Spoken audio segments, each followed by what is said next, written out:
بسا اوقات بہت سی محنتوں کا نتیجہ انسان دیکھتا کہ ضائع چلا گیا. میں نے 10 سال محنت کی، حاصل کوئی نہیں ہوتا. یہ ثمرات کیا ہے؟ محنتوں کے ثمرات کا ضیاع. کوشش آپ نے کی، قسمت کی خوبی دیکھی ہے، ٹوٹی کہاں کمن، 2-4 ہاتھ جب کے لبے باب ہے. Be prepared. ایک شاعر کے یہ اشعار ہیں، وہ کمیونسٹ تھا، میں نام بھی نہیں لیتا، لیکن یہ کہ یہ اسی انقلابی، چونکہ ان کا بھی ایک انقلابی نظریہ ہے، انقلابی عمل میں یہ سارے مراحل آتے ہیں. کوئی سیٹ بیک آیا، فرض کیجئے کوئی ناکامی ہو گئی، تو اپنے ساتھیوں کو دل بندھانے کے لیے یہ فصل امیدوں کی ہمدم کس بار بھی غارت جائے گی، سب محنت صبح و شاموں کی اب کیا بھی اکارت جائے گی.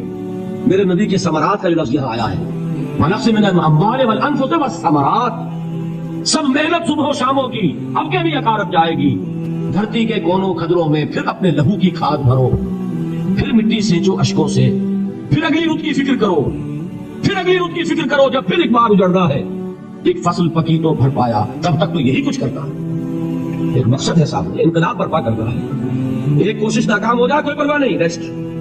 پھر تیار رہو ناکامی کے لیے. ایسا نہ ہو جو انگریزی میں کہتے ہو for the best but be prepared for the worst.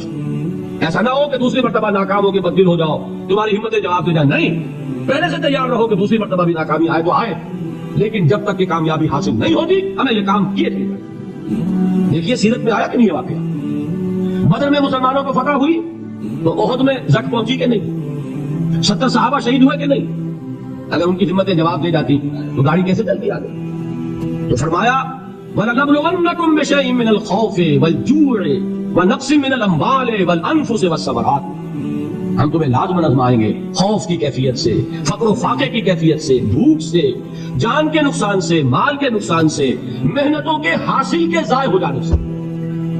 وَبَشِّرِ الصَّابِرِينَ، اور اے نبی بشارت دیجئے صبر کرنے والوں کو.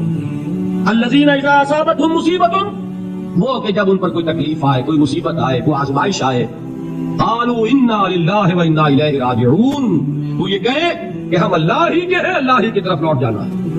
یہ وہی انداز ہے جو میں نے فارسی کا شعر سنایا تھا آپ کو کہ سر تسلیم خم ہے جو مزاج یاد میں آئے. وہ ہمارا مولا ہے، ہمارا آقا ہے. اگر اسے یہی منظور ہے تو ہمیں بھی یہی منظور ہے. میں نے تسلیم و رضا کی بات کی تھی نا، آپ کو کچھ شعر سنائے تھے. ایک شعر اور سنیے، اور یہ کس کا ہے؟ محمد علی جوہر کا. ایک مرتبہ جیل گئے، ان کی ایک بیٹی جوان بیمار ہوئی، فوت ہو گئی. باہر چھوڑا انگریز نے، جاؤ بھائی دفن کر دو بیٹی کو. دوسری مرتبہ جیل گئے، دوسری جوان بیٹی اسی مرض میں مبتلا ہوئی. اب یہ جیل میں ہے، خبر پہنچی کہ دوسری بیٹی کے اوپر بھی اسی مرض کا حملہ ہوا ہے. ایک نظم لکھی ہے جس کا آخری شعر یہ ہے: تیری صحت ہمیں منظور ہے لیکن اس کو نہیں منظور تو پھر ہم کو بھی منظور نہیں. یہ ہے، جب تک یہ کیفیت نہ ہو اس میدان میں آدمی ثابت قدم نہیں رہ سکتا کہ میرے رب کو اگر یہ منظور ہے تو یہی مجھے منظور ہے، اور تیری صحت ہمیں چاہیے تو ضرور، لیکن ہمارے رب کو منظور نہیں تو ہمیں بھی منظور. راضی برضائے رب. وَبَشِّرِ الصَّابِرِينَ الَّذِينَ إِذَا أَصَابَتْهُمْ مُصِيبَةٌ قَالُوا إِنَّا لِلَّهِ وَإِنَّا إِلَيْهِ رَاجِعُونَ. نہ شود نصیب دشمن کے شود ہلاکے تیغت، سر دوست سلامت کے تو خنجر آزمن. اولئک علیہم صلوات من ربہم ورحمہ، یہی ہے وہ لوگ جن پر ان کے رب کی طرف سے عنایتیں ہیں اور رحمتیں ہیں. واولئک هم المهتدون، اور یہی ہے وہ لوگ جو کامیاب ہونے والے ہیں، ہدایت پانے والے، ہدایت یافتہ. اسی سورہ بقرہ میں ذرا آگے چل کر، یہ تو ہے 20واں رکوع، 19واں رکوع، 21ویں رکوع کی پہلی آیت ہے: لیس البر ان تولوا وجوہکم قبل المشرق والمغرب ولكن البر من آمن بالله واليوم الآخر والملائكة والكتاب والنبيين وآتى المال على حبه ذوي القربى واليتامى والمساكين وابن السبيل والسائلين وفي الرقاب وأقام الصلاة وآتى الزكاة والموفون بعهدهم إذا عاهدوا والصابرين في البأساء والضراء وحين البأس. اب یہ آیت جو ہے سورۃ العصر میں جو مضامین آئے تھے سارے اس میں موجود ہیں. وہاں ایمان کا لفظ آیا، یہاں 5 ایمانیات کی تفصیل آ گئی، اعمال کی تفصیل آئی، اور آخری بات وہاں کیا ہے؟ وتواصوا بالصبر، اور یہاں کیا ہے؟ والصابرین فی البأساء والضراء وحین البأس. اور صبر کرنے والے، اصل نیکی ان کی ہے جو صبر کریں. کس میں؟ جنگ کے وقت. ضرائے، بأسائے، بأسا کہتے ہیں فقر اور فاقہ. واحد آئے گا باس تو اس کے معنی جنگ، اور بأسا جمع میں آئے گا تو فاقہ، فقر، بھوک. اور ذرائے جسمانی تکلیف، ضرر، جسمانی تکلیفوں میں صبر کرنے والے، فقر اور فاقے میں صبر کرنے والے. اور جنگ کے وقت صبر کرنے والے. اولئک الذین صدقوا واولئک هم المتقون. یہ ہیں وہ لوگ جو صبر کرنے والے ہیں, یہ ہیں جو سچے ہیں, جو اپنے دعوے میں نیکی کے اور ایمان کے ثابت ہیں, اور یہی وہ لوگ ہیں جو متقی. اگلی سورت ہے سورہ آل عمران, اس میں 2 لفظ آئے ہیں آخری آیت, یا ایھا الذین آمنوا اصبروا وصابروا ورابطوا واتقوا اللہ لعلکم تفلحون. دیکھیے یہاں صبر اور صابر جو تعلق جہاد اور جہاد کا ہے وہی ہے صبر اور مصابرت. صبر ایک طرفہ عمل ہے, آپ جھیل رہے ہیں, برداشت کر رہے ہیں. صبر علی المعصیہ, صبر علی الطاعہ, صبر علی الابتلاء, یہ سب کیا ہے صبر.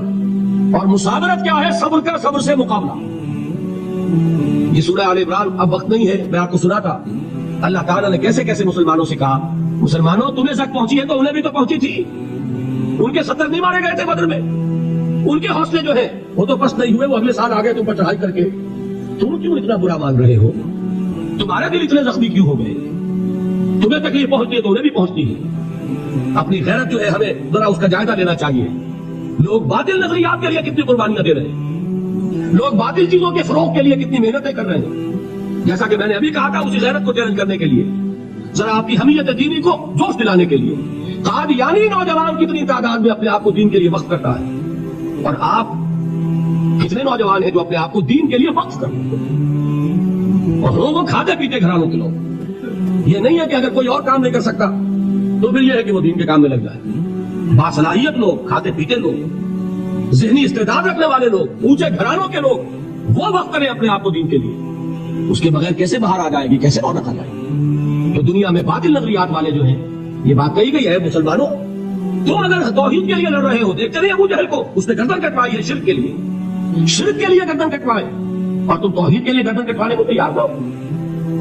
اس نے گردن کٹوائی کہ نہیں کٹوائی, اور کس طرح کٹوائی ہے, کیونکہ بڑا متکبر قسم کا, فرعون قسم کا شخص تھا. جب گردن کاٹنے لگے تو کہتا ہے ذرا نیچے سے کاٹنا, تاکہ جب تم نیزے کے اوپر چڑھاؤ میرے سر کو تو اونچا نظر آئے, معلوم ہو سردار کا سر. وہ بدبخت مرتے ہوئے بھی جو اس کی کیفیت تھی نا, اس کو ذہن میں رکھا.